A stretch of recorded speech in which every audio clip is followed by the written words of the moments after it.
Charles Rabbit McVeigh was involved in the game of hockey for over half a century. The mascot for the famous 1907 Kenora Thistles, he was playing for the Kenora Juniors when war broke out in 1915.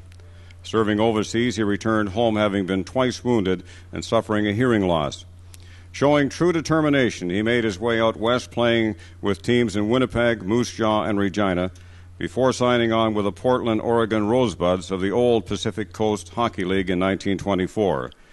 The Rosebuds were purchased and became known as the Chicago Blackhawks, who, along with Charlie, earned admittance into the NHL in 1926. In 1928, Charlie was traded to the New York Americans, where he played every position on the front line. One of the smaller players in the NHL, Charlie stood a mere 5.5 feet tall and weighed only 145 pounds. One need only have seen his acrobatic style of jumping over his opponents to realize where he earned the name Rabbit. His speed and agility earned him the reputation as the league's best ragger. Charlie remained with the Americans until 1935, when at the age of 37 he went on to play a season in the International Hockey League.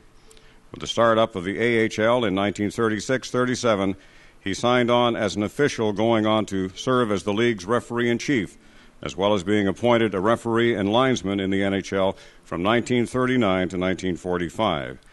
He was still officiating games at the age of 60. To say Charlie was a colorful character in the early days of hockey is an understatement.